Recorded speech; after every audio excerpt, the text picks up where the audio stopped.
5,000 বেশিও দিতে পারে, সরকারি বেতনও দিতে পারে। ভাই লিগাল কোম্পানি হলে শান্তি আর শান্তি ভাই। তুর্কি সাইপ্রাসে একটা লিগাল কোম্পানি মানে একদম শান্তির একটা ব্যাপার। আমি একটা লিগাল কোম্পানিতে কাজ করি। আমার লিগাল ভিসা আছে।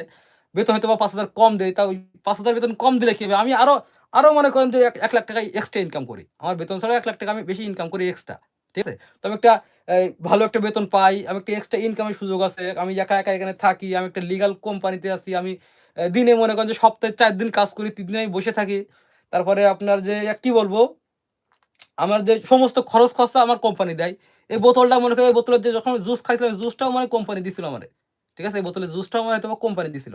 তো ভাই একটা তুর্কি সার্ভিস শুধু আমি না ভাই। শুধু আমি না। আমার মতো এরকম হাজার প্রবাসী বাঙালি আছে ভাই। যারা একটা লিগাল কোম্পানিতে কাজ করে, হয়তোবা কেউ একটু আরামের কাজ করে, কেউ একটু কঠিন কাজ করে। কিন্তু যারা লিগাল কোম্পানিতে আছে ভাই, এরা যথেষ্ট পরিমাণ সুখী আছে ভাই। যথেষ্ট পরিমাণ টাকার দিক থেকে কোনো অসুখ নেই, থাকা খাওয়ার দিক থেকে কোনো অসুখ নেই। মানে এক কথায় যারা তুর্কি সাইপ্রাসে লিগালি আছে তাদের কোনো টেনশনই নেই ভাই। তাদের কোনো টেনশনই নেই। এক ভাই